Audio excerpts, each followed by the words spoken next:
نہ کرنے کا حکم دیا تھا، نہیں کرتے تھے۔ لہذا میرے بھائیو یہ مزاج بناؤ، اسی کا نام اسلام ہے، اسی کا نام ہے اللہ کے احکام کے سامنے سرنڈر ہونا۔ تو یہ تو میں نے وہ کل والا مضمون مکمل کیا کہ یہ جو سنت لفظ ہے یہ فقہا والا وہ زیر بحث نہیں ہے۔ میں جو ذکر کر رہا ہوں کہ اسلام کے سورسز، اسلام کے ذرائع، اسلام کی بنیادیں، اسلام کے پرنسپلز، اسلام کے اصول سب سے پہلے قرآن کریم ہے، اور یہ ایک واحد بنیاد ہے جس میں سے دوسری بنیادیں نکلتی ہیں۔ یہ ایک واحد بنیاد ہے جس میں سے دوسری بنیادیں نکلیں گی۔ کیسے نکلیں گی؟ دیکھو یہ ایک ربڑ ہے، اتنا ہے، اب میں اس کو کھینچوں گا تو یہ یہاں تک چلا گیا۔ یہ کہاں سے نکلا؟ وہ اسی میں سے نکلا۔ یوں پکڑ رکھا، کھینچا نہیں میں نے، یہ جو اتنا ہے اس کو جو کھینچا میں نے تو یہ اتنا بڑا ہو گیا، تو یہ اتنا جو نکلا ہے وہ اسی میں سے نکلا ہے۔ اسی طرح سے قرآن کریم ایک واحد بنیاد ہے، اس بنیاد کو جب کھینچو گے تو اس میں سے دوسری بنیادیں نکلیں گی۔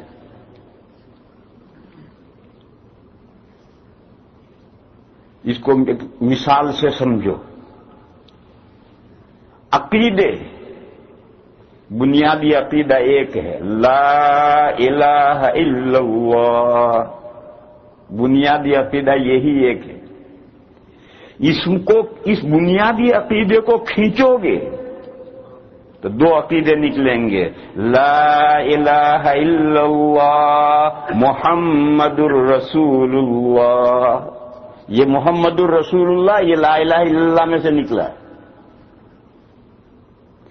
پھر اور کھینچو، لمبا کھینچو تو اس ایک عقیدے میں سے 7 عقیدے نکلیں گے، اس ایک عقیدے میں سے 7 عقیدے نکلیں گے۔ یہی وہ 7 عقیدے ہیں جو تعلیم الاسلام میں ایمان مفصل میں آپ نے پڑھے ہیں اور یاد کیے ہیں۔ یہی وہ 7 عقیدے ہیں جو حدیث جبرائیل میں آئے ہیں۔ مشکات کے شروع میں ایک حدیث ہے، حدیث جبریل۔ اس کا واقعہ یہ ہے کہ جب حضور کا زمانہ گزرتے ہوئے حضور کی زندگی پوری ہونے کے قریب آئی، سارا دین تقریباً نازل ہو گیا اور حضور کی زندگی ختم ہونے کے قریب آئی، تو ایک دن یہ واقعہ پیش آیا کہ نبی پاک صلی اللہ تعالی علیہ وسلم صحابہ کے ساتھ بیٹھے تھے اور اچانک ایک صاحب مسجد میں داخل ہوئے، بال نہایت کالے، کپڑے صاف ستھرے، ایسا معلوم جیسے ابھی گھر میں سے نہا کر آیا ہے۔ صاحب داخل، السلام علیکم، اور مجمع کو چیرتے ہوئے حضور کے قریب جا کر بیٹھے اور اپنے گھٹنے حضور کے گھٹنے سے لگا کر اتنے قریب بیٹھے۔ تو جب سارا مجمع وہاں سے چیرتا ہوا ایک آدمی یہاں آئے تو سب لوگ دیکھیں گے یہ کون صاحب ہے؟ حضرت عمر کہتے ہیں کہ ہمیں حیرت ہو رہی تھی یہ کون ہے؟ جب ایسا معلوم جیسے ابھی گھر میں سے نہا کر کپڑے پہن کر آیا ہے، اس کا مطلب مدینہ کا ہے، اور مدینہ کا ہے تو ہم کیوں نہیں جانتے؟ کوئی مدینہ امریکہ جیسا تھوڑا ہی تھا جہاں نیکسٹ ڈور کے لوگوں کو بھی آدمی نہیں جانتے۔ امریکہ اور یورپ جیسا نہیں تھا کہ نیکسٹ ڈور کو بھی نہیں جانتے، وہ تھا ایشیا کا ملک تھا، ہم سارے محلے کو جانتے ہیں، سارے گاؤں کو جانتے ہیں۔ تو حضرت عمر کہتے ہیں کہ لا یعرف منا احد، پورے مجمع میں سے کوئی بھی اس صاحب کو جانتا نہیں۔ اس کا مطلب مدینہ کا نہیں ہے، باہر سے آیا، اور باہر سے آیا ہے تو اس زمانے میں جنگل کے سفر ہیں، ریتیلے میدان کے سفر ہیں، اونٹوں پر سفر ہیں، گرد و غبار کا سفر ہے، مٹی میں اٹا پٹا آدمی آنا چاہیے۔ خیر سب کو تعجب ہوا، وہ آئے، انہوں نے آ کر چند سوالات کیے۔ ایمان کیا ہے؟ اسلام کیا ہے؟ احسان کیا ہے؟ قیامت کب آئے گی؟ قیامت کی نشانیاں کیا ہیں؟ یہ سب سوالات کیے، اور سوالات کر کے السلام علیکم کہہ کر اٹھ کر کے مجمع سے کھڑے ہوئے اور نکل گئے۔ جب وہ مسجد سے باہر ہو گئے تو حضور نے ایک صحابی سے کہا کہ یہ جو صاحب آ کر کے سوال پوچھ کر گئے ہیں بلا کر لاؤ. باہر گئے کوئی ہے ہی نہیں, ابھی تو نکلے ہیں, باہر گئے کوئی ہے ہی نہیں. وہ تو واپس آئے گیا, رسول اللہ تو نہیں ملے, کوئی نہیں.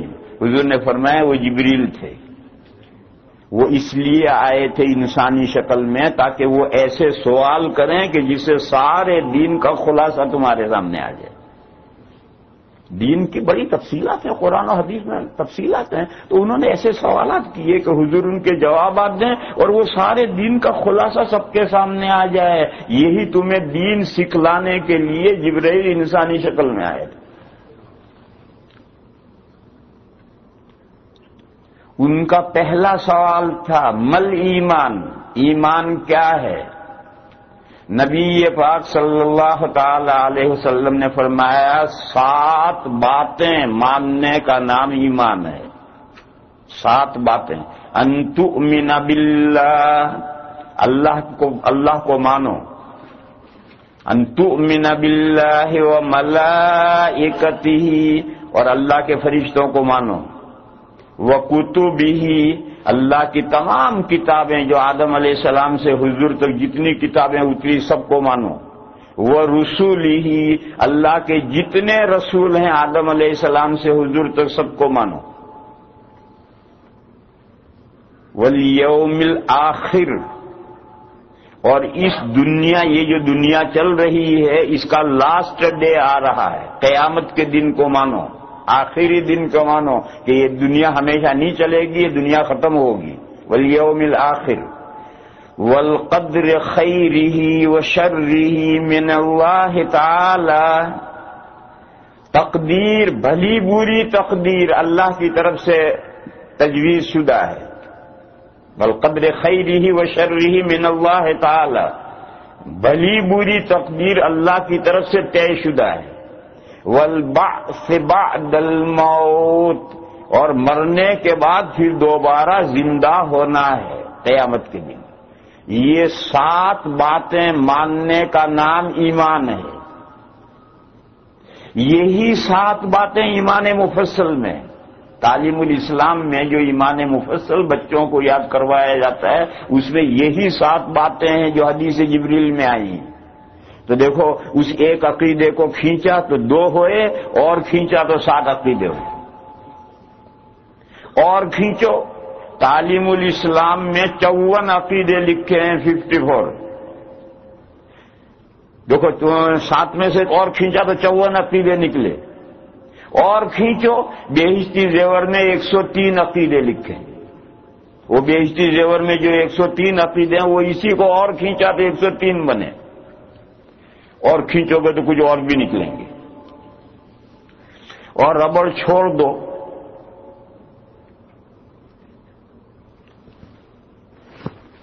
ایک عقیدہ رہ گیا. حدیث شریف میں ہے من کان آخر کلامہ لا الہ الا اللہ دخل الجنہ, وہ شخص جس کی زندگی کا آخری کلمہ لا الہ الا اللہ ہے وہ جنت میں. تو میرے بھائیو, یہ لا الہ الا اللہ وہ ہے جس لا الہ الا اللہ میں محمد الرسول اللہ چھپا ہوا ہے. اس لا الہ الا اللہ میں بقیہ 5 عقیدے بھی چھپے ہوئے ہیں. اس لا الہ الا اللہ میں 54 عقیدے گھسے ہوئے ہیں. اس لا الہ الا اللہ میں 103 عقیدے ہائند ہیں, چھپے ہوئے ہیں. وہ لا الہ الا اللہ کہنے سے جنت میں جائے گا. اور جس لا الہ الا اللہ کے اندر محمد الرسول اللہ چھپا ہوا نہیں ہے وہ لا الہ الا اللہ کہنے سے جنت میں کوئی نہیں جائے گا. سمجھ لو اس مسئلے کو اچھی طرح سے. کچھ لوگوں کو یہ غلط فہمی ہے, وہ کہتے ہیں لا الہ الا اللہ پر مدار ہے, جو بھی لا الہ الا اللہ کہے گا وہ جنت میں چلا جائے گا. کہ حدیث ہے جس کا آخری زندگی کا آخری کلام لا الہ الا اللہ وہ جنت میں گیا. یہ وہ لا الہ الا اللہ ہے جس کے اندر محمد الرسول اللہ ہے. اس کے اندر باقی 5 عقیدے بھی ہیں, باقی 54 عقیدے بھی ہیں, 103 عقیدے بھی ہیں. کیسے؟ اس لا الہ الا اللہ میں سارے کیسے؟ تو اب میں بہشتی زیور کے 104 عقیدے تو آپ کو کب کب تک سمجھاؤں گا؟ وہ تو پہلے 104 عقیدے آپ کے سامنے بیان کروں پھر کیسے کا جواب دوں؟ لہذا وہاں تک تو نہیں جاتے، لیکن لا الہ الا اللہ محمد الرسول اللہ تو ہر ایک کو یاد ہے، اور وہ جو ایمان مفصل میں 7 عقیدے ہیں وہ بھی سب کو یاد ہیں۔ لہذا یہ سمجھا دوں کہ کیسے؟ جب ہم نے یہ کہا لا الہ الا اللہ، نہیں ہے کوئی معبود سوائے اللہ کے، اللہ ہی اکیلے معبود ہے۔ معبود کسے کہتے ہیں؟ معبود وہ ہستی جس کی بندگی کی جائے۔ تو ہم اللہ کی بندگی کیسے کریں گے؟ اسے کون ہمیں بتلائے گا؟ اپنے من سے جو طریقہ بندگی کا ہمارے ذہن میں آئے وہ طریقے سے ہم بندگی کریں، یہ اللہ کی بندگی نہیں۔ اللہ کی بندگی کرنے کے لیے ضروری ہے کہ اللہ ہی بتائیں کہ میری بندگی اس طرح کرو، اور جب اللہ ہی بتائیں گے تو اللہ کیسے بتائیں گے؟ اللہ ایک دین نازل کریں گے، کسی شخصیت کو رسول چنیں گے، اس پر اللہ اپنی کتاب نازل کریں گے اور اس کے ذریعے سے بندوں کو بتائیں گے کہ اے میرے بندو، میری بندگی کرنے کا طریقہ یہ ہے، اسی طریقے سے میری بندگی کرو گے تو بندگی معتبر ہے، اور اگر تم اپنے ذہن کی اپج اپنے ذہن سے گھڑ کر بندگی کرو گے تو وہ اللہ کی بندگی نہیں۔ یہی طریقہ، اس کے علاوہ کوئی طریقہ نہیں۔ تو توحید میں سے رسالت کا مسئلہ خود بخود پیدا ہو کہ جب اللہ معبود ہیں اور وہ اکیلے ہی معبود ہیں تو ان کی بندگی کرنے کے لیے انہوں نے رسول بنائے ہیں، تو رسالت کا مسئلہ خود بخود پیدا ہوا، تمام رسولوں کا ماننا ضروری ہوا۔ اور جب تمام رسولوں کا ماننا ضروری ہوا تو یہ پیریڈ کون سے رسول کا چل رہا ہے؟ جس رسول کا پیریڈ چل رہا ہے پارٹیکولر اسے ماننا ضروری ہوا، تو محمد الرسول اللہ دوسرا عقیدہ آ گیا۔ لا الہ الا اللہ میں سے دوسرا عقیدہ نکلا محمد الرسول اللہ، کیونکہ سارے رسولوں کو ماننا ہے، لیکن سارے رسولوں کو ماننے کے ساتھ پارٹیکولر جون سے رسول کا پیریڈ چل رہا اس کو ماننا ضروری۔ جس کا پیریڈ چل رہا ہے اسے جو نہیں مانے گا وہ کافر ہے، ریجیکٹر ہے،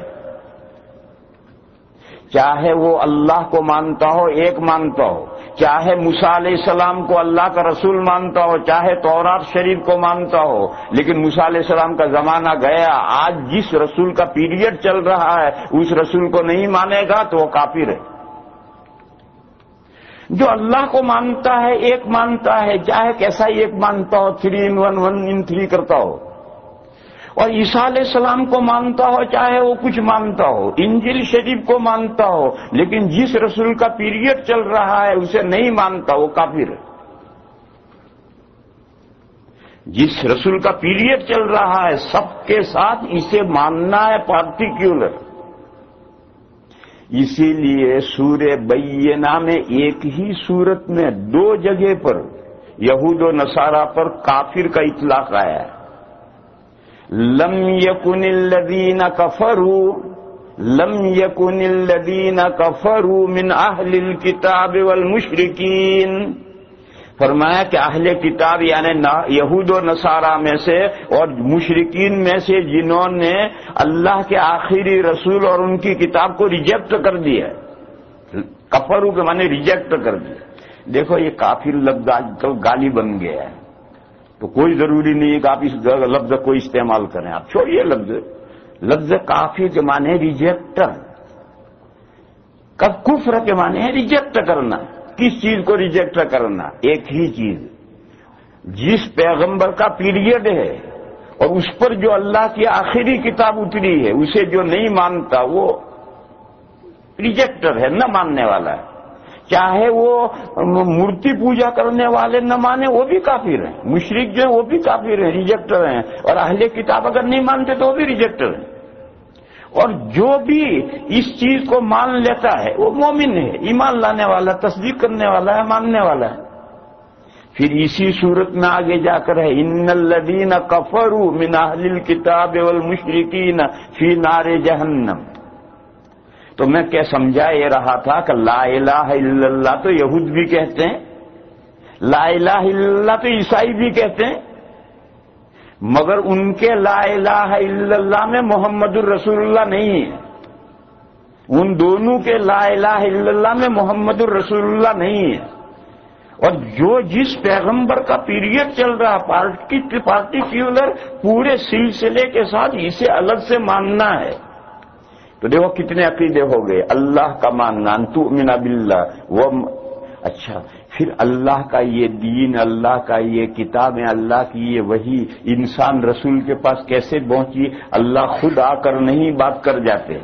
ما کان لبشر ان یکلمہ اللہ، کسی انسان میں یہ طاقت ہی نہیں ہے کہ اللہ اس سے بات کرے. تو اللہ کی وحیاں اور اللہ کی کتابیں فرشتوں کے ذریعے سے نبیوں پر آتی ہیں. اس لیے فرشتوں پر ایمان لانا ضروری ہے، جنات پر ایمان لانا ضروری نہیں. اس زمین میں کتنے کیڑے مکوڑے ہیں ہوں گے جتنے بھی ہیں، اس پر کوئی ایمان لانا ضروری نہیں. اللہ کی کتنی مخلوقات ہوں گی، جو بھی مخلوقات، ہمیں کیا لینا ہے؟ لیکن فرشتوں پر ایمان لانا ضروری ہے. کیونکہ فرشتوں پر ایمان نہیں لاؤ گے تو سوال پیدا ہوگا کہ یہ قرآن حضور تک کیسے پہنچا؟ تورات شریف موسیٰ علیہ السلام کے پاس کیسے پہنچی؟ انجیل شریف عیسیٰ علیہ السلام کے پاس کیسے پہنچی؟ زبور شریف داؤد علیہ السلام کے پاس کیسے پہنچی؟ ابراہیم علیہ السلام کے پاس صحیفے کیسے پہنچے؟ آدم علیہ السلام کے پاس صحیفے کیسے پہنچے؟ نوح علیہ السلام کے پاس صحیفے کیسے پہنچے؟ یہ سوال پیدا ہوگا. اس لیے فرشتوں پر ایمان لانا ضروری ہے. ان تؤمن باللہ، اللہ پر ایمان لاؤ. وہ ملائکتہ، اللہ کے فرشتوں پر ایمان لاؤ. اس کا میں نے بتلایا کہ فرشتوں پر ایمان لانا کیوں ضروری؟ کیا دنیا اللہ کی جتنی مخلوقات ہیں سب مخلوقات پر ایمان لانا؟ ہمیں کیا لینا ان مخلوقات سے؟ لیکن فرشتوں پر ایمان لانا ضروری ہے. اس کے بغیر کوئی مومن نہیں ہو سکتا. کیونکہ فرشتوں کو نہیں مانے گا تو فوراً سوال پیدا ہوگا کہ یہ نبیوں کے پاس یہ کتابیں آئی کیسے؟ تو اللہ پر ایمان، اللہ کے فرشتوں پر ایمان، اللہ کے تمام رسولوں پر ایمان، اللہ کی تمام کتابوں پر ایمان. اور یہ دنیا، اس کا آخری دن آنا ہے، اس پر ایمان. یہ کہاں کیسے نکلا؟ یہ ان لا الہ الا اللہ میں سے یہ کیسے نکلا؟ وہ ایسے نکلا کہ اللہ معبود ہیں، لا الہ الا اللہ وہی معبود ہے، ان کی بندگی کرنی ہے. اور بندگی کے طریقے انہوں نے وحی اور کتابوں کے ذریعے سے بتلائے ہیں. جو بندگی کرے گا اسے ثواب ملے گا، اور جو بندگی نہیں کرے گا اس کو پنشمنٹ ہوگی. کب؟ سوال پیدا کب ہوگی؟ دنیا میں تو ہم دیکھ رہے ہیں کوئی پنشمنٹ نہیں ہے، کوئی ثواب نہیں ہے. ایک آدمی بیچارہ 5 نمازیں پابندی سے پڑھ رہا ہے، گھر میں کھانے کو روٹی نہیں ہے. ایک آدمی ناہنجار نالائق اور گل چھلے اڑا رہا. تو یہ پنشمنٹ کب ہوگی اور یہ ثواب لڈو کب ملیں گے؟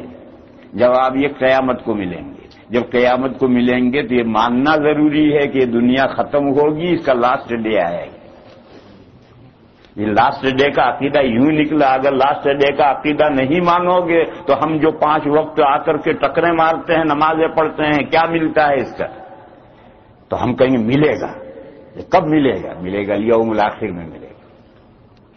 ہم تو مر چکے ہوں گے، کہاں سے یوم الآخر میں ملے گا؟ اس دنیا کا لاسٹ ڈے آئے گا تو ہم تو ہوں گے ہی نہیں. تو یوں یہ عقیدہ ہے والبعث بعد الموت، مرنے کے بعد پھر زندہ ہونا ہے. یہ عقیدہ یوں نکلا ہے.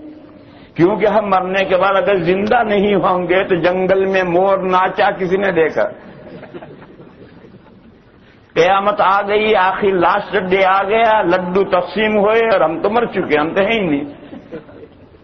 اس لیے بعث بعد الموت کا عقیدہ یوں آتا ہے کہ ہم مرنے کے بعد ہم ہمیشہ نہیں مرے رہیں گے، مرنے کے بعد پھر پیدا ہوں گے، مرنے کے بعد دوبارہ زندہ ہونا ہے.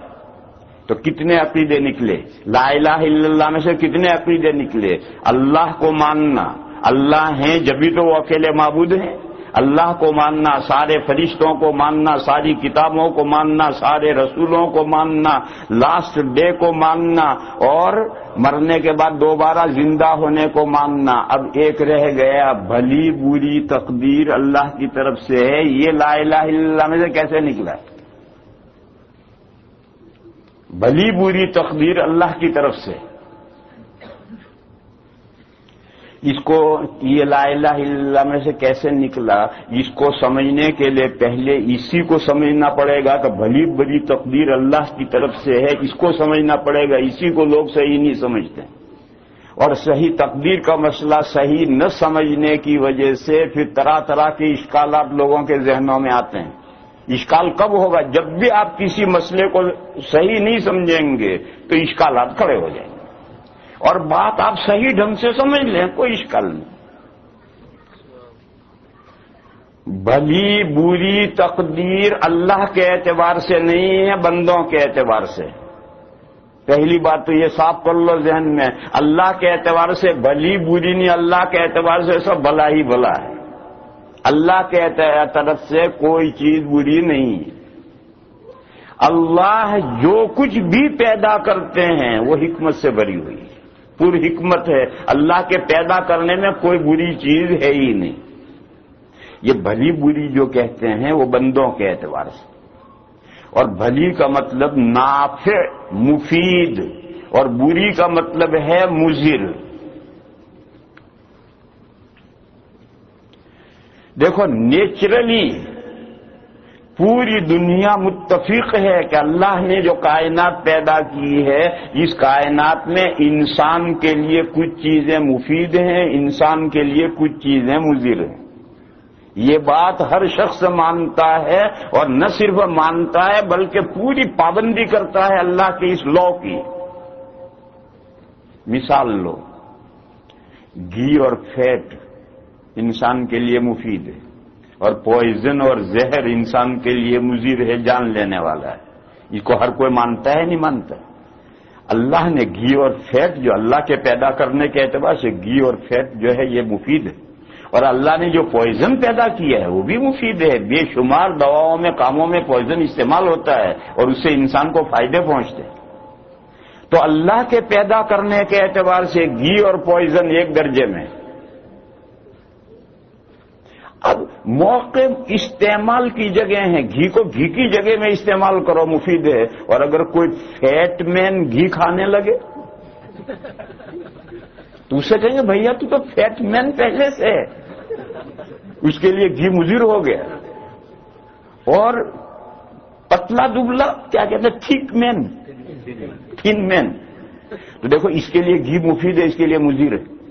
اسی طرح یہ پوائزن ہے، سانپ کا ہی پوائزن ہو یا کوئی پوائزن ہو، ایک جگہ میں مضر ہے، ایک جگہ میں مفید ہے۔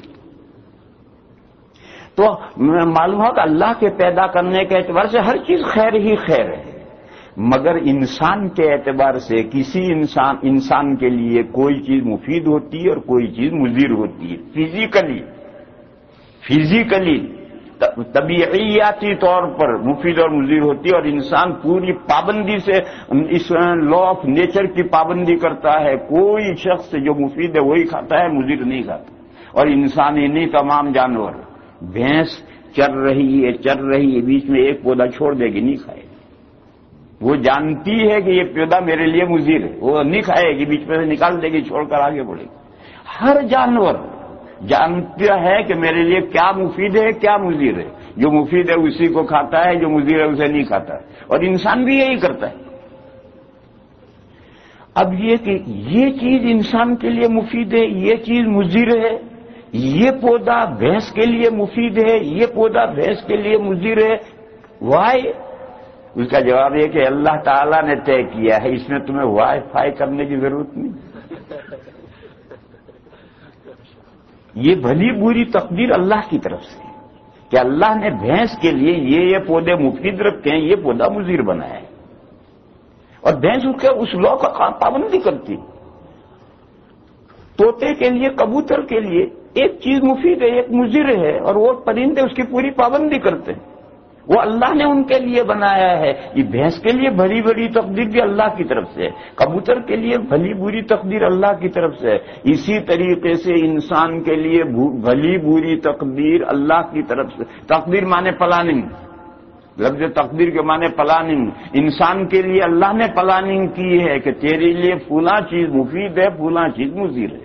اور انسان اللہ کی ہوئی اس پلاننگ کا تجربات کی روشنی میں علم حاصل کرتا ہے، اور علم حاصل کر کے پوری مضبوطی کے ساتھ پابندی سے اس کے مطابق زندگی گزارتا ہے، اس کے خلاف نہیں کرتا۔ اب آؤ آگے، اللہ جل شانہ امن والہ نے یہی پلاننگ کی ہے انسان کے لیے آخرت میں مفید اور مضر ہونے کے اعتبار سے۔ اعمال کی پلاننگ کی ہے، اوصاف کی پلاننگ کی ہے، اور چیزوں کی پلاننگ کی ہے، تینوں کی پلاننگ کی ہے آخرت میں مفید اور مضر ہونے کے اعتبار سے۔ اور انسان اپنے تجربے سے اسے نہیں پا سکتا، سمجھ سکتا، اس کو انبیاء آ کر بتلاتے ہیں کہ اللہ کی یہ پلاننگ ہے۔ نماز پڑھنا آخرت میں انسان کے لیے مفید ہے، اور زنا کرنا مضر ہے۔ آج دنیا میں بہت سے لوگ ہیں وہ نماز نہیں پڑھتے، زنا ہی کرتے رہتے، وہ جانتے ہی نہیں، لیکن اللہ کے نبیوں نے، اللہ کی کتابوں نے، اللہ کی وحیوں نے یہ بتایا کہ آخرت میں تمہارے لیے نماز پڑھنا مفید ہے، زنا مضر ہے، لہذا نماز پڑھو، زنا سے بچو۔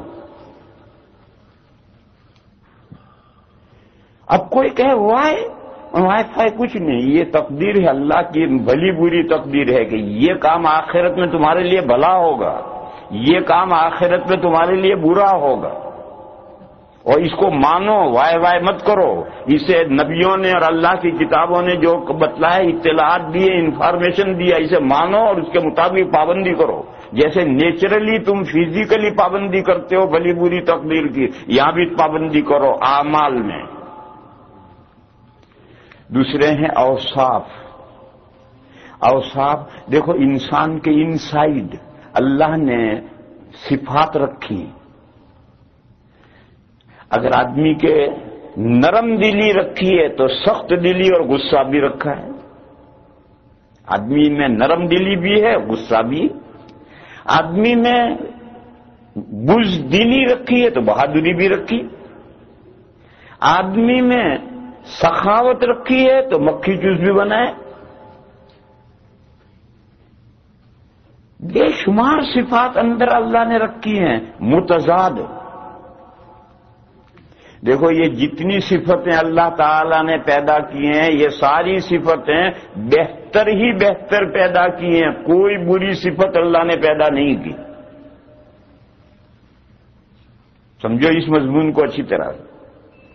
دیکھو، ہمارے اندر اللہ تعالیٰ نے بزدلی رکھی ہے، اور اس بزدلی کی وجہ سے آدمی جب میدان میں لڑائی، میدان جنگ میں اترتا ہے تو پورا ڈیفینس کا، بچاؤ کا سامان کر کے اترتا ہے۔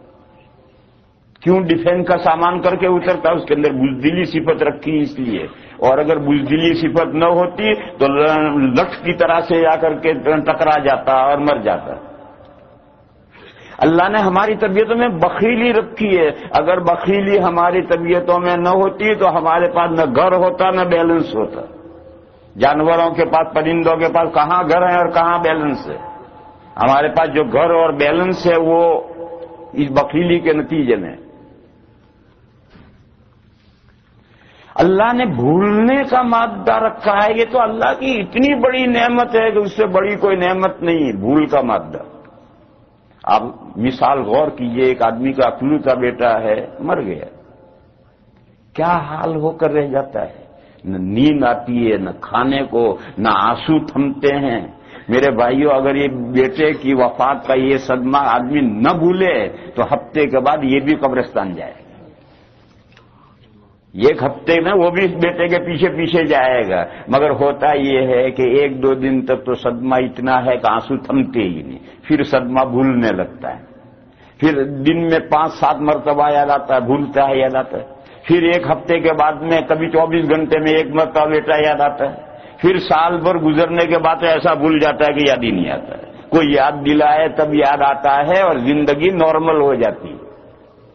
یہ بھول کا مادہ اللہ نے رکھا ہے تو زندگی نارمل ہو گئی، اور اگر یہ بھول کا مادہ نہ ہوتا تو انسان پنپ ہی نہیں سکتا تھا اس دنیا میں۔ لیکن یہی صفات، بزدلی، غصہ، بھولنا، یہ سب صفات بہترین ہیں، لیکن غلط جگہ پر استعمال ہوں تو بری ہے۔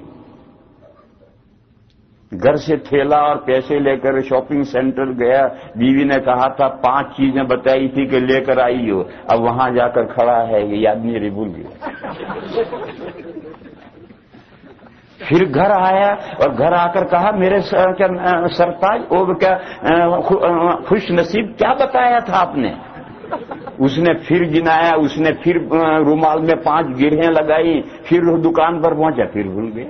گرہیں تو سب دکھ رہی ہیں مگر کائے کی گرہیں یہی بھول گیا، تو صبح سے شام تک اپ ڈاؤن ہی کرے گا۔ میرے بھائیوں، بھول اس درجے پر چلی جائے تو پھر اب کوئی بھول اچھی صفت نہیں ہے، اب جاؤ ڈاکٹر کے ہیں۔ بزدلی اچھی صفت ہے، مگر کب اچھی صفت ہے؟ غلط جگہ پر دشمن سے مقابلے کا وقت آیا تو دروازہ اندر سے بند کر چارپائی کے نیچے گھس کر کہتا نعرہ تکبیر۔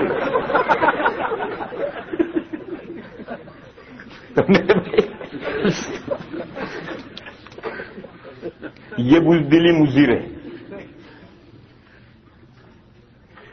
غصہ اچھی صفت ہے، لیکن نبی پاک صلی اللہ تعالی علیہ وسلم نے فرمایا کہ اللہ تعالیٰ کو یہ غصہ پسند ہے، یہ غیرت پسند ہے، یہ غیرت ناپسند ہے۔ اگر کوئی شخص اپنی فیملی میں ڈاؤٹ فل کوئی بات دیکھے اور اس سے غصہ آئے تو یہ تو غصہ اللہ کو پسند ہے، لیکن خامخواہ گھر سے گیا تو باہر تالا بند کر کے جا رہا ہے۔ ارے بھائی کیوں بند کر کے جا رہا ہے؟ یہ جو غیرت ہے اللہ کو یہ غیرت ناپسند ہے، خامخواہ بیچارے کو من دیا اندر۔ تو حدیث شریف 2 غیرتیں ہیں، ایک غیرت اللہ کو پسند ہے، اللہ کو ناپسند ہے۔ کوئی ڈاؤٹ فل بات ہو اور اس پر آدمی کو غصہ آئے اپنے متعلقین پر تو ٹھیک ہے، لیکن کوئی بات دور دور کی نہیں ہے، ایک شک کی مزاج ہے خامخواہ، یہ غیرت اللہ کو پسند نہیں۔ تو گویا غصے کے موقع پر غصہ اور دوسرے موقع پر غصہ جو غیر، میں مثال یہ سمجھا رہا ہوں کہ اندر جو انسائیڈ صفات ہیں یہ صفات سب۔ اسی طرح سے دوسری مثال لو، رحم دلی اچھی صفت ہے، لیکن وہ اچھی صفت ہے کب؟ جب اس کے محل میں رحم دلی ہو، اور سانپ کے بچے پر رحم دلی کرو گے تو پھر یہ رحم دلی کی جگہ نہیں، رحم کرنے کے موقع ہے وہاں رحم کرو گے تو اچھی صفت ہے، سانپ کے بچے پر رحم کرو گے وہ رحم تھوڑی ہے۔ دیکھو نبی پاک صلی اللہ تعالی علیہ وسلم کی سب سے بڑی صفت جو قرآن کریم میں آئی ہے رحمت للعالمین آئی ہے، سارے جہانوں کے لیے مرسی، مگر حضور نے بھی جنگیں لڑی ہیں اور 19 جنگیں لڑی ہیں۔ حضور نے بھی جنگیں لڑی ہیں، 19 جنگیں لڑی ہیں۔ تو اب کوئی کہے تو مرسی کے خلاف ہے، نہیں مرسی نہیں، مرسی کا محل اور ہے اور یہ جنگ کا محل اور ہے۔ تو رحم ایک اچھی صفت اس کے محل میں اچھی ہے، غیر محل میں وہ اچھی نہیں۔ گھی بہترین ہے لیکن لوٹا بھر کے پی لیا تو لوٹا لے کر اپ ڈاؤن کرتے کرتے پھر جائے گا۔